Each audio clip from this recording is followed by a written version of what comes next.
Hi hello welcome to Devi vlogs. ఈరోజు చుక్కకూర పెసరపప్పు నేను ఎలా వండుతారో మీకు చూపిస్తాను ఫ్రెండ్స్. ముందుగా ఈ పప్పుకు కావాల్సిన ఇంగ్రీడియంట్స్: 2 చుక్కకూర కట్టలు, 4 టమాటీలు, 2 గ్లాసుల పప్పు, ఉల్లిపాయ, పచ్చిమిరపకాయలు. నేను ముందుగా 2 గ్లాసుల పప్పుని వేయించుకుంటాను ఫ్రెండ్స్. లైట్గా వేగిన తర్వాత కడుక్కోవాలి.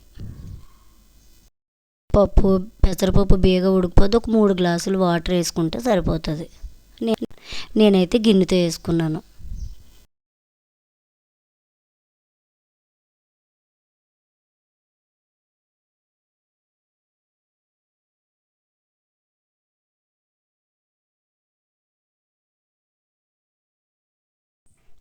పెసరపప్పు బాగా ఉడికిన తర్వాత ఉల్లిపాయలు, పచ్చిమిరపకాయలు, టమాటీలు అన్నీ వేసేసుకోవడమే. తర్వాత ఆకుకూర కూడా వేసుకోవచ్చు.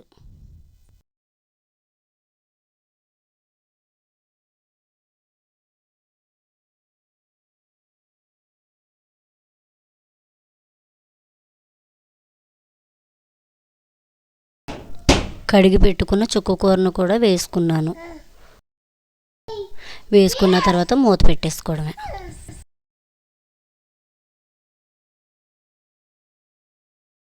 చూసారా ఎంత బాగా ఉడికిందో? ఒకసారి వీటన్నిటిని కలుపుకోవాలి. చూసారా, ఉల్లిపాయలు, ఆకుకూర అన్నీ కూడా మెత్తగా ఉడికిపోయాయి. ఇప్పుడు మెదుపుకున్న తర్వాత కారం, ఉప్పు వేసుకోవడమే.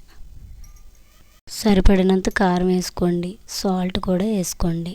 వేసుకొని మదిపేసుకొని కారం, సాల్ట్ వేసుకొని ఒక 10 నిమిషాలు మళ్ళీ ఉడకబెట్టుకొని తాలింపు పెట్టేసుకోవడమే. పప్పు రెడీ అయిపోయింది, పక్కన పెట్టేసుకుందాం. పోపు వేసుకుందాం. చిన్న ప్యాన్లో ఆయిల్ వేసుకొని, ఆయిల్ వేడెక్కాక వెల్లుల్లిపాయలు వేసుకొని, వెల్లుల్లిపాయలు వేగిన తర్వాత పోపు గింజలు వేసుకోవాలి.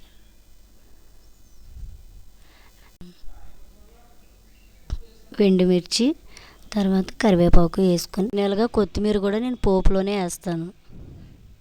ఇలా వేయడం వల్ల కొత్తిమీర ఫ్లేవర్ బాగా తెలుస్తుంది. అంతేనండి, పోపులు బాగా వేగాయి. పప్పులో వేసేద్దాం.